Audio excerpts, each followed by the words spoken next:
accomplished a lot as a team. But S11 clearly making a statement from the first series that they had. And now as we jump into the draft here, for this third match of the day, already you can see it is going to be S11 on the blue side. We've got Team Hawk on the red. Bans coming out here, Eve and Fanny are going to be taken out. And I think that's great, right? You take out the Fanny here. You don't allow Gary to unleash on that. But I'm surprised too. Team Hawk decides to take out the Valentina. You know, I was about to say, right when we were talking about S11 being popular, a lot of players, a lot of fans are now rooting for them. Have you seen the players vote in-game in MLBB? They're like the second highest, dude. Wow. Yeah, RQ's number one. RQ's number one. RQ and S11's like not really close because RQ's got so much more votes, but S11's second, dude. Argentina, probably because of the World Cup. I was going to say, very passionate just fans. I mean, like not just esports, but even sports in general. So not surprised, right? You're gonna see this rally effect for S11, especially as they go into the knockout stage. For sure. Well, for Team Hawk right now, they understand that they have to contend with a lot of crowd control if they allow the Kaja as well as the Valentina to fall into the hands of S11. So, considering they want to be reactive, they want to make sure that S11 does not have too many playmaking tools as well, just in case it overwhelms them. S11 though, they understand that if there's kite back, there's going to be a 1-1, so they ban that option out of the game. I'm wondering if one of these teams grabs the Kadita early on, right? I mean, we've seen them both play it, and especially with the performance that Chan had, where he started that early game very quickly, stacking, 2-3 kills on that Kadita. I would be surprised if it's either let through this draft or not even banned out, because both teams do like to play around with that. So still, too, with this last ban coming up here from Team Hawk, they've already focused on, the Valentina, the Kaja pick. Glue. Do they go for Glue? Actually, it's going to be the Joy, who we've seen more often than I feel like now in the jungle. I think we can say we've seen Joy more in the jungle picked up here. So interesting, right? First phase, bans done. What is the first pick here going to be for S11 Arashi? I think it's going to be something with a bit more utility for sure, because Glue, you see that their Glue makes a lot of sense for sure. Of course, the flex potential is still also a big factor here. It does seem like they do not want to be denied, right? That E pick is just so annoying. So I think they want something that can just go in the back line. We saw that the Yu song was so devastating, but I'm not sure if they're gonna pick it at least like first pick. Yeah, I mean, it's way too expensive to let go of Glue, right? You mentioned the Yi, but they've already banned it here. So again, Team Hawk, they can respond. We've seen teams respond to the Glue pick with a fair miss because of the additional damage you do towards a split. But even then, Glue's still super annoying, right? It's all about how you use the slam, and honestly, it's how you space out in the team fights. That's how you differentiate the good Glue players from the average ones, right? And I believe right now, from looking at how Papa Dog usually plays on his sustainable heroes, this is his style of hero, right? Picking up the Glue, super strong, already basically guarantees a strong side XP laner for their team. I mean, not only that, but we saw how he played, the high and dry Grok, right? So I feel like Glue works better for him here, but already the answer, the response from Team Hawk is going to be the Cho pick and the carry. We've seen carry quite devastating in a lot of matches. The damage can be unreal, especially when you get that attack speed built up and the itemization and everything. And then, of course, Cho, someone that we see utilize the Way of Dragon so...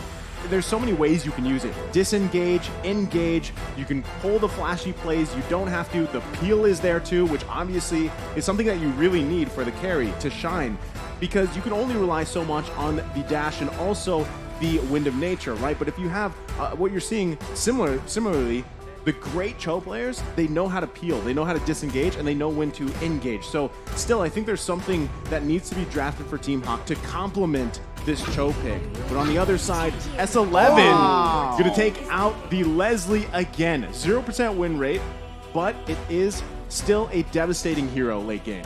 You're up against some true damage on carry. Hey, someone else has true damage, and that's Leslie, right? They pick it up, they want to play for the late game, and they also picked up a Lolita that can stop these projectiles from going towards that back line, right? So they're basically trying to give more space towards their own back line here. The big question for me is right now, S11 Gaming in the mid lane, they're going to be severely, the hero pool is going to be hit in the second phase of the draft by Team Hawk for sure. Yeah. I mean, it's a very important lane, but of course S11 has a lot of options to play around with. If they want to be a bit more proactive, as Nice mentioned, a Kadira might make sense. If they want to go for range, the far side is available, but we talked about this Yuzong and how oppressive it can be. Now you're on a Leslie against a Yuzong. That's a very difficult situation to be in. But on that point, on the gold laner still, the carry and the Leslie matchup in the late game, it's a bit dangerous because pure DPS-wise, carry will outdamage. But if you miss position, right, Leslie functions as an assassin as well, and you can get one shot before you can even pop the Wind of Nature. Yeah, I mean, like you said, Arashi, there's a lot of options available for you if you're S11. And specifically in the mid lane too, you know, you got to be careful on how you approach it. You do have, I mean, again, contesting the Kadita would be great, but also that you still have available Xavier. Never mind. It is banned out. So that's going to be taken out. I was going to say Xavier because specifically, same situation, right? You have a great peel mechanic available to you with the Mystic Field. You also have that low cooldown Dawning Light as the game goes on, able to chunk down members here from Team Hawk. So, Leslie. yeah, I mean, Leslie as well. But it's the same thing. You have to protect this Leslie because you have Lolita, which is great, but still you want to have a multi-dimensional kind of option for you to use. You know how they can do that here? If I was S11 Gaming, honestly, look at this composition, right? We've seen this before too. S11 banned out the far side, and so far it's going exactly as I'm thinking, but they might want to go for the Lunox here, right? If there's anyone who can really peel for the Leslie in the back line, it's someone that does damage, that can melt the backline presence or the backline threat to them, which is the Yuzong, right? That's the only way to peel from a Yuzong. Yeah, I mean, technically you can go for a Diggy, but they already have a Lolita, right? So the real answer from me right now for S11 is picking up something like a Lunox that can really melt down the Yuzong, so it just stops him from going towards Leslie. A secondary damage source in case they want to tunnel vision. It's a bit of how we saw earlier, right? When you have two very solid sources of damage, you have no idea which one to focus down. If you focus one, the other just goes out of control. And if there's only one tool available in the side of Team Hawk to shut down a single hero on the back line, if you have two from S11, it might be quite difficult. So now, the question is again, for Team Hawk, do they want to try and zone away the Leslie using long range, or do they want to go for an assassin? They can just back up the dive coming in from the whole team. You know what? I really like how Team Hawk is like, you know what? It's fine. We'll also ban the mid laners, despite not having a mid laner themselves. Yeah. Because Mon is such a dynamic player, has a lot of heroes in his arsenal, right? We've seen him play the Eudora in the grand finals in MPL Malaysia. So at this point, I'm just waiting for him to pull off something like even the Diggy mid again. I was going to say, when you mentioned Diggy earlier, I was like, well, you know, possibly we could potentially see Diggy mid. It has worked before. Yep. And again, Kadita still on the table if they want to take it with that burst damage. It gives you another option here for Team Hawk to focus on the backside. But so far, they're going to hold off on that mid lane pick. They do lock in the jungler here. We're going to see Ling again, but right away, S11 going to lock in Karina here. So this is another unique hero coming out. And I mean, how is this going to work out, Arashi? Is this a solid choice for them? Well, the Karina will have a bit more of an advantage. I mean, he can block the basic attacks as well coming in from the carry. So that is a factor for sure. But looking at the comp right now, I fear for the safety of the Leslie man with a Ling and a Yuzong on the field. But I hope you guys at home can hear. You get off here. We have chants and drums coming into the studio. Yep, the morale. Yeah, I believe they were yelling Team Hawk. I think so. I think so, yeah. Yeah, so again, Team Hawk, all the way from Malaysia, right here in Indonesia, in the Bali United studio, they are ready, man, with the support coming in for their team. Let's see, it's the Harith pickup that's going to be in the mid lane, I believe. Yeah, for S11. Yeah. So again, it's not going to be that Lunox that we mentioned, but it is a magic damage dealer here. Still great. Still a great option. Yeah. I agree. It's still great, but again, there's a lot of lockdown, right? There's that Way the Dragon, single target, lockdown. I think Chan might have to go for that Purify. But technically, think about that overlap scenario, right? The Zombie Force, then you have the Noomnon Blast. Like, you have a lot of options there to play around with. You called it. You're an analyst now. I'm an analyst now. All right, stood up for that. I know. I share your excitement here, Mirko. There's Eudora. All right. I mean, we talk about reacting. We talk about crowd control. Well, Eudora provides that, and in that mid lane, we talked about how important the control, the threat can be in allowing rotation. So with a Eudora that can just one-shot squishy heroes later on in the mid-game, Team Hawk has a chance to just take control over the game outright. Man, one thing I love about Eudora is just the amount of burst potential, right? You also have a great stun option, a CC, which still is paired up really well with the Cho, like we were saying, you know, have that option available to you. And just take them to the Thunderdome if you want to, right? It's something that can really work out here. But S11 as well, across the board, they've got that prio glue pick that we've seen either work or it doesn't, and still, I mean, they have a lot of options to work around with, but I think it ultimately is going to start also in the jungle. But the band is going, and ladies and gentlemen, welcome to the third match here. Can S11 do it again versus Team Hawk? Man, that Eudora pick.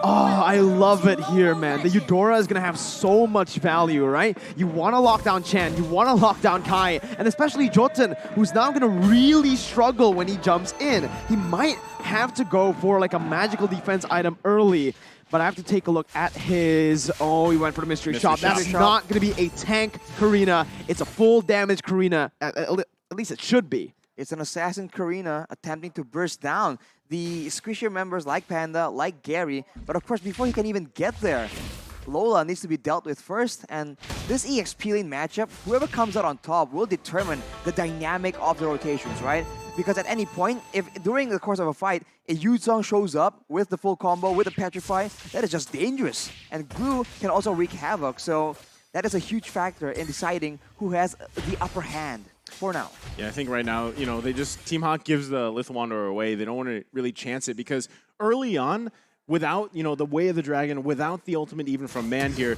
it's tough, right? Flicker in, though.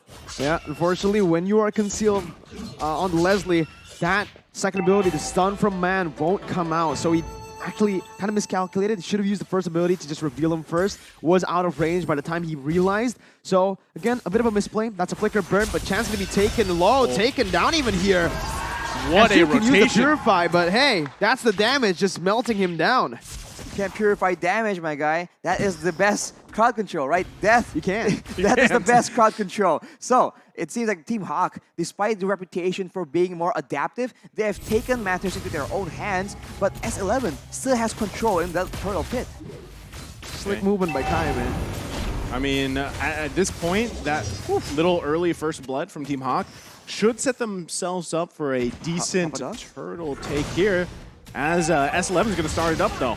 Black Dragon formed by Lola, zoning Jotun away. Has the Petrify, is going to be stunned up. Here's Jotun, jumps into the back line onto Min right now, and that's going to be the damage coming in. The burst was able to take Jotun down. Min's going to be taken low, has the flicker to get out as Man is jumping in. Gary finds retribution as he pops the top of the blaze. Man picking up a double kill as Gary just slides across the place, picking up his sword and getting out.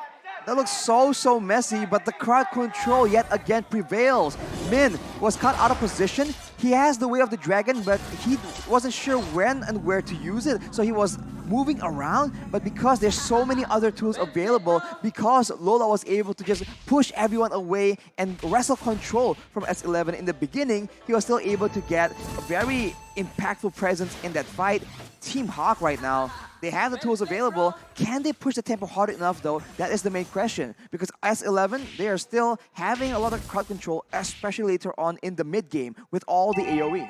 Well, you're asking if they can press the situation even further here. Again, Man on this Eudora pick, having those 2 kills, the last worship as well. The burst damage is already there, and it's going to be there even, like, harder at this early point in the game. Now, you can see already the focus, too.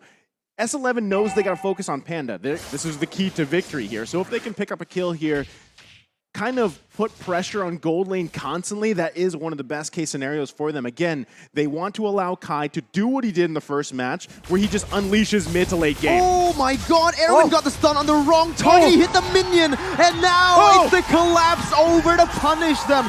Erwin mistapped on the minion, and it's going to be Man who picks up a killing spree too.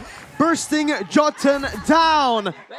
What a disaster for S11. It looked so good. They were about to domesticate the Panda, but it did not work out. The backup comes in, the knockups comes in. That is the power of crowd control. And we talked about that burst coming in from Man. This Eudora is deadly right now.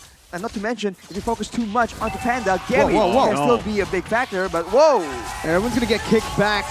He wanted to go for something here, has him on blast, but doesn't have the flicker. And it's gonna be Erwin who gets taken down. Gary picks up the kill, and it's another kill over to the Malaysian champions who are now in full control. Full control, 3.4K, 5K gold lead here.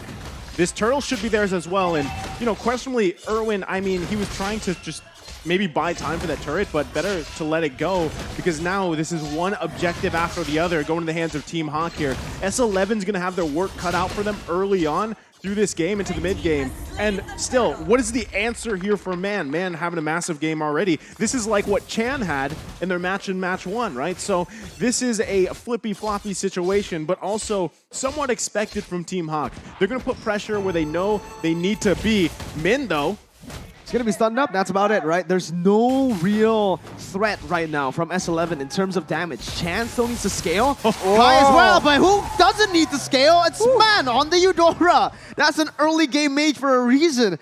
Erwin just got melted. That is a terrifying amount of damage onto the roamer.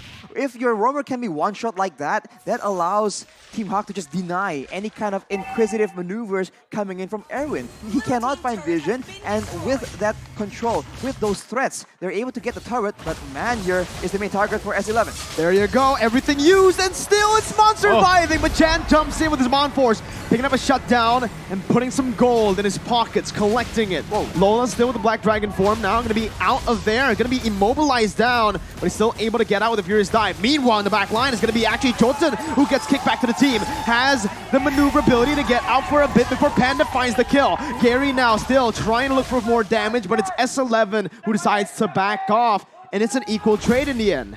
that could have been way worse, right? I mean, for either team there was a lot going on, but still, it was pretty much an even trade so far, and that's the thing. The thing about Team Hawk is the pressure from having a Eudora, the pressure from having a Cho is showing for S11. S11 has to work around this, right? But again, time could be in their favor if they can get to the point where mid-late game, they've got some farm. Kai hasn't died yet. This is very reminiscent, like I said, to previous game where we were kind of counting out Kai, but then he flipped the tables for S11 in the previous matchup. So this could still happen for them. True. And Chan as well. Chan, he needs to continue to build up. You saw the Zaman Force. If Team Hawk gets out of place, Zaman Force works so well to find the kills that you need with this Harith or even set up the rest of the team here. But already another turtle being worked on Team Hawk. They should be able to just secure this with a breeze. S11 going for a trade, it seems, but with only 2 members down here, it's still very vulnerable, and Team Hawk might just make a play here. No, they go for the turret, and that's about it. They're playing it patient and disciplined, keeping it clean, because later on, they can still have so many more options, man. They can use Gary to split push as well. We've seen that happen, and now here is the squad, right? Looking for a play, but Lola might be the one starting it off. Uh-oh, there you go. Yeah, Lola just dishing out a bit of damage to act as poke, but with this, the way they're trading on the map, right, S11 sure are buying a bit more time. Erwin jumps in onto Lola. They're trying to actually collapse onto him with his One Force too. Lola's taking very little away. The Dragon connects onto Jotun. His Chan still able to actually get out. Look at him now. Blast connecting onto 2 members. Mon still able to flicker out. Papadao gonna be knocked up. Chan still gonna be able to survive, but it's scary. Slicing and dicing with the help of Panda to get the damage done and to take Erwin and Chan down. Team Hawk now looking to capitalize as they are going to be able to take the mid lane tier 1. The snipe won't be enough, and that is what discipline gets you. S11, they saw Lola, they figured, let's go for that pickoff because they are in such desperate situations. But of course, they are able to secure the kill, but at what cost? Team Hawk has so many more dangerous members available, and look at the items right here. Panda, already with the Corrosion Sight and the Golden Staff, that is a lot of attack speed and a lot of utility that can be brought into the team. And Gary on this lane with the Berserker's Fury and the Windtalker, that's a lot of hits and by default a lot of crits as well. So they can't really let these members go around without getting crowd control, without threatening them with everything. Yeah, again, you know, with Kai not dying yet, that's a great situation to be in. But what we're seeing from Team Hawk is that backline dive is so strong. You have Gary, you have Lola to do that. And man, if he decides to flicker in and just throw out that full combination for Eudora, then Kai could be easily taken out here. So still, S11 buying time, they might be better off just giving up this first Lord, because if they actually contest it or try to fight it, they're most likely going to lose the fight here. So Team Hawk starts up the first Lord of the game. That's a very great point, because if there's a big messy fight, Man can output the bulk of his role in the fight instantly. Whereas for the other side, if Chan wants to mimic the same kind of success, he needs to stay alive, he needs to take a lot more risks. So Man has the quote-unquote easier hero, but that also means that as long as he's tactical and smart about his decisions in those big fights, who he targets, it's just a more clear-cut solution. S11 are still waiting for that power spike to hit, right? Yeah. They are banking on Chan and Kai. These two members are the two members that need the items to actually carry the game right now. Jotun, I think right now he just needs to act as an assassin, right? He comes in late, but if Team Hawk keep on just suffocating them this way, S11 have no way to actually get goal. Like, look at this, the orange buff is actually stolen away by Lola. Yeah, oh, they're going in. What is going on here? Mid lane. And even in top lane, it's 2 kills on the board. Chan's jumping back and forth, but he doesn't find a trade. It's still Team Hawk who just wins it out 2-0. Okay, we missed that for a second there, but 2 did go down for S11. And Lord now on the bottom side, they're going to have to be careful here how they approach this Black Dragon form. Papa Dog, nowhere to go here. Pops the split, trying to buy some time, but the damage comes through to really just melt him down. Chan, now with his Mon Force, actually jumping onto the Furious Dive. Luckily, he did not get knocked up. He is going to be able to clear the Lord out. 10 minutes in, base turret down in the bottom lane. Team Hawk, I think they could have pressured a bit more there, but as we mentioned, keeping it clean, keeping it disciplined, knowing that they have the lead, but they also have a lot more early game options, so there's no point in taking unnecessary risks and letting S11 perhaps have an opportunity for a comeback. Look at the players' gold right here, Gary and Panda, all the way up there. And despite the fact that Kai has been left relatively untouched, he is still not as wealthy as Jotun, which is not ideal, right? At this point, the Karina is not the main carry that you can rely on to actually decide the fate of the game.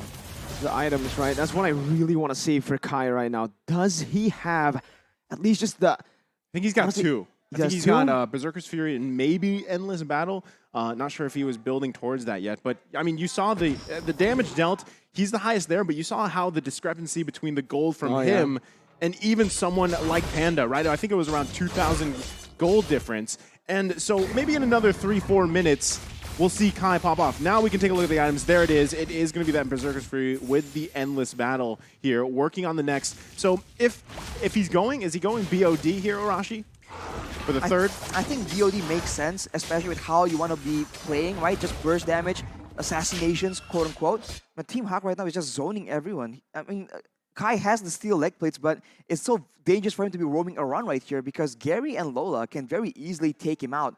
The steel leg plates alone will not be enough to secure, I don't know, his life in the big fights. And look at how Team Hawk is positioning, right? They're just looking for opportunities, moments where perhaps S11 will overextend just a bit, and they have the tools to just punish that. But now that the Lord is up, it's a completely different story. I think you still just give this Lord away. You defend in your base. Yeah. You know, it's your 8K behind here in gold, and you don't have much movement around the map. No much space to move around in. So this is the thing, though. Even if you turtle up here for S11 and you try to protect Kai the best you can, Man is still the issue, right? He could flicker in at any point and just lock down Kai. There's the Divine Glaive. That's even more big damn at this point. It's tough. It's tough here for S11, but they're going to have to defend against this Lord as soon as it spawns, and the Onslaught Siege from Team Hawk at 9K ahead from S11. Now the question is, can they defend, right? With the amount of damage output and pick potential and even siege from Team Hawk, are S11 Gaming going to be able to withstand this? Arashi? It's going to be very tough, man. I mean, if their core members don't get caught up in the initial assault, I think there's a chance, right? You can see the damage is starting to come through, but of course, with so much crowd control available, Team Hawk can just even zone and not even commit to a fight, and that will allow them to take down multiple structures or even end the game with good lane manipulation. No conceal already. It's popped in by Min.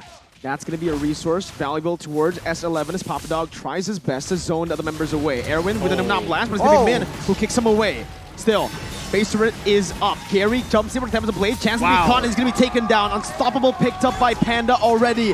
That's the mid laner gone. one of the high ground defense members, is no longer alive for S11. Man flickering forward, trying to get Kai right now. Sky's still able to actually get out. Lola getting out of harm's way right now. Man's going to be able to dish out the damage, but he's going to be taken down in the end by Kai. He's still in the back line, dealing a lot, dealing that true damage. As that's going to be Min caught. Double kill over to Kai, who's still trying to dish out the damage. And now you can see that he is starting to hurt. He is going to be able to dish out more as he's hunting for Panda. Panda picks up a godlike, flickers out, and Team Hawk have taken all 3 base turrets. They've taken all 3 base turrets, but they gave several kills in the process. Of course, it's not a defeat. They have so much macro pressure right now, but S11, they need that influx of gold, and it comes into the right hands kind of, so they have a chance right here. But of course, with 10k gold difference, it's going to be very difficult for them to get a victory in the big team fight unless something crazy happens, a pickoff. Unless they do something crazy that Team Hawk can just not see coming. I mean, even looking at the player head-to-head here, we already know Kai is going to be the saving grace here for S11 if they can turn this around. He picked up the BOD about 4 minutes ago. I was like, you know, they need to buy 4 minutes. They've done that, right? They did have a successful defense in their base. That's step number 1 here.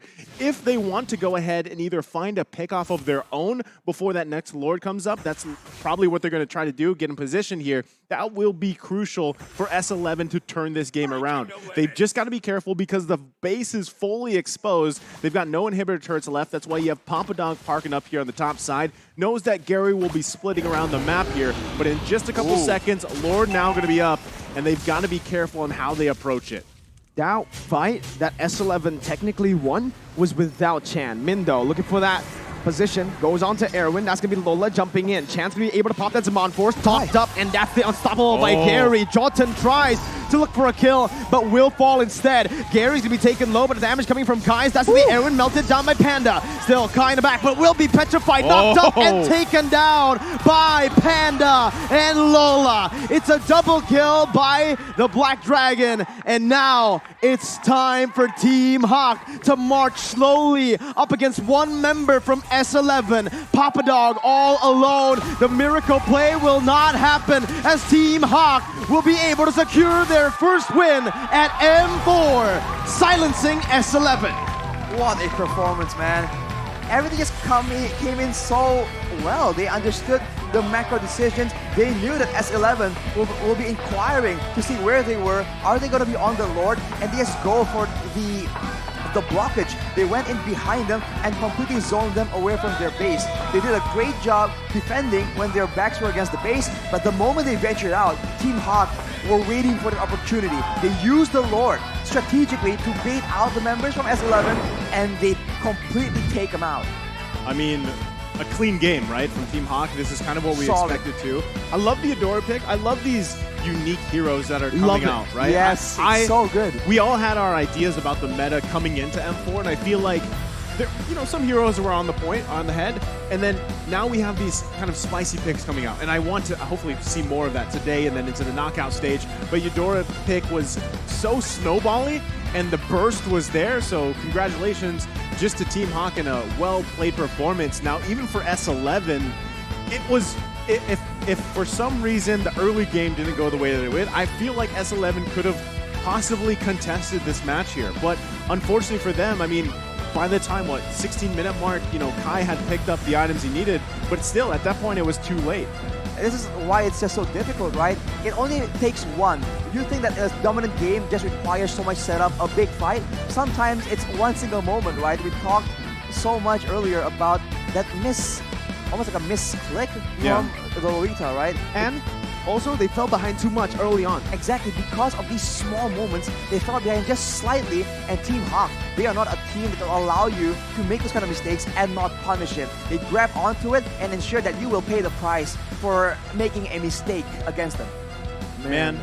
So much. Man. Yeah. Man. We gotta mention man. Us here on the desk, man, and man in the game, because that Eudora pick, I still just wanna shout it out, right? Shout it out. Shout it out. Man on the Eudora. There we go. But oh man, again. This was the pick that, you know, got them the game against Todak in the grand finals in MPL Malaysia Season 10. And I'm glad we're seeing it here on the world stage, right? Team Hawk are finally finding their comfort on stage, and it's amazing. Yeah, I mean, let's break it down because you called it in the draft, Mirko. Arashi, how did this all come out for Team Hawk? I think they have the right idea, right? Control the mid game, especially the mid lane as well. And we were talking about the synergy between Min and Man, and yes, the Cho and the Eudora being the main engage crowd control tools works very, very well. And I think that overall, the idea that they have so much burst damage just allows Panda, who at this point has so much damage right here. He has 3 damage items, but that's enough, right? The kit coming in from carry is what makes it so versatile, so flexible. He has 2 defensive items, and yet he was still able to melt down anyone who just spends long enough in front of his face. So it just makes it so difficult for S11 because they can't out-damage, out-burst Team Hawk, but at the same time, they can't really out-DPS them either. So they were caught in a difficult situation. They require some kind of surprise factor, but they don't even have the right crowd control tools because even... Okay, they can run Erwin, maybe with a Flicker, Numinant Blast, but aside from that, Papa Dog was the only one that can just make an engage happen, but it's too telegraphed. The glue can't do that.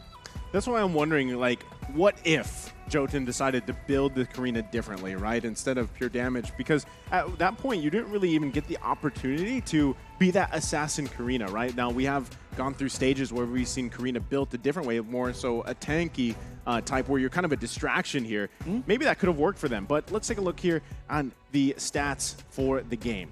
Well, Gary is still the rich guy. The carry, though, is going to be Panda. He was free hitting a lot. There's a lot of beefy members just trying to tank damage on the side of S11, so that worked in his favor. Papadok, unfortunately, cannot tank enough because of the drafting, right? This all came down to the initial draft. They had just so many more tools, and whatever obstacle that S11 has prepared for Team Hawk, they have a solution, right? If it's the engage, they have crowd control. If it's that long-range marksman like that Leslie, they have the dive to deal with it. The tankier members like Papadog, they have the carry, and of course, we saw in that last fight, the Numinant Blast got cancelled by Min. So we talked about Team Hawk being reactive, and actually, they quite delivered in this game. I think I mentioned it during the draft, right? If S11 really wanted to play with Kai or around Kai, they need that Lunox. Yeah. I think they were looking for that kind of the same strat with the Harith, but Harith just doesn't have that damage. Even in later on against a Yuzong who's so sustainable, you won't be able to melt him down. But this is your MVP for the match, 3rd match of the day, and it's Panda. Obviously, man, when you saw the head-to-head, you probably see that hey, Kai is miles ahead, but in this game, Panda showed levels, man. Yeah, unfortunately, they didn't get to domesticate the Panda, which was the key to victory, right? Wild Panda right here. Wild Panda just unleashing 8-0-4. Team Hawk protected Panda like he was an endangered species. Yes, I mean, exactly, They're right? so dangerous, though. They are.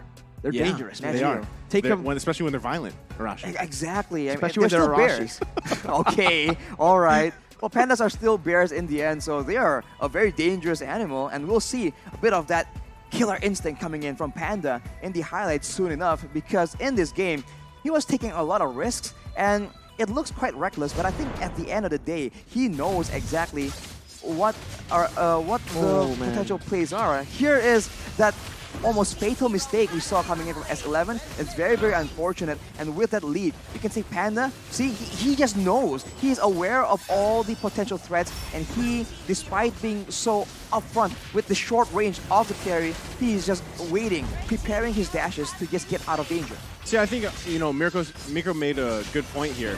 You saw that early burst damage coming out from Man, the Eudora, and if there would have been, let's say, a Lunox on the other side, that burst damage early on is there for you as well, whereas Harith needs a little bit of time to build up here, and that just kind of, the early game wasn't there for S11 the way that they wanted it to. And my other question is, you know, like you said, Glue, is he really that OP, or is, because, I mean, I do agree that some teams honestly are just picking Glue because he's open in some situations, when you could actually just go with a different hero in the XP lane. You're really seeing it here, right? Yeah. I mean, I think Papa Dog, unfortunately, you know, it's just he wasn't really able to do anything against the carry. He got melted down before he did anything, and he can't really act as that crazy frontliner when the only utility he has is on that slam, pass when he immobilizes.